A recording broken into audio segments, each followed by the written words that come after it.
তাৰ ওচৰত তোমাৰ অভিমানৰ মূল্য নাই, তাৰ ওচৰত অভিমান প্ৰকাশ কৰাটো মূৰ্খামি। যদি আপুনি নিজে কষ্ট পায়ো আনৰ হাঁহিৰ কাৰণ হ'ব পাৰে, তেতিয়াহ'লে আপোনাৰ এই জীৱন সাৰ্থক। সম্পৰ্কবিলাক তেতিয়া মজবুত হয় যেতিয়া এজনে আনজনক ভুল বুজাৰ আগতে যদি এবাৰ বুজিবলৈ যত্ন কৰে। কাৰো আশাক নষ্ট নকৰিব, হয়তো এই আশাই তেওঁৰ শেষ সম্বল। বেছি আশা কৰা ভুল, এইটো জানিও আমি আশা কৰোঁ, আৰু এই আশাই হ'ল আমাৰ জীয়াই থকাৰ প্ৰেৰণা। সুখৰ এটা নিজ ভাষা আছে, যিটো বুজাৰ ক্ষমতা সকলোৰে নাথাকে।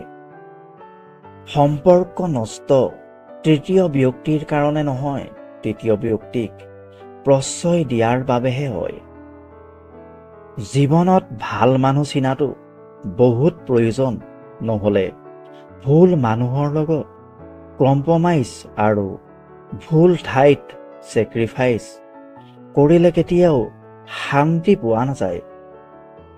সন্মান বস্তুটো বহুত দামী, সকলোৱে ইয়াক দিবও নাজানে আৰু ল'বও নাজানে। ভাল পোৱা মানে কাৰোবাৰ মন জয় কৰি নিজৰ কৰি লোৱাটোক নুবুজায়। ভাল পোৱা মানে হ'ল আনৰ সুখৰ বাবে নিজক বিসৰ্জন দিয়া।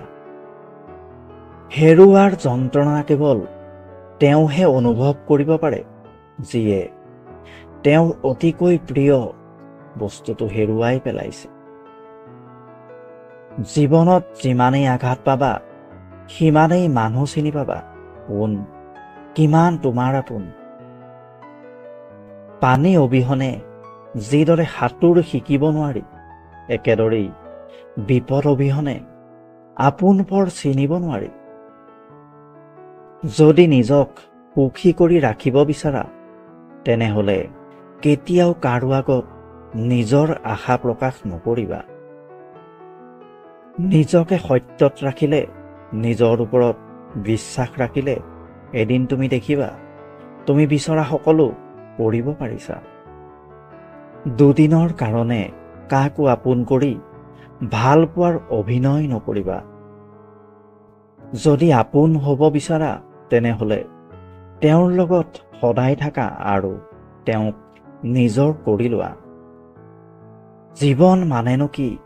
বহুজনৰ কাৰণে জীৱন মানে বেলেগ বেলেগ।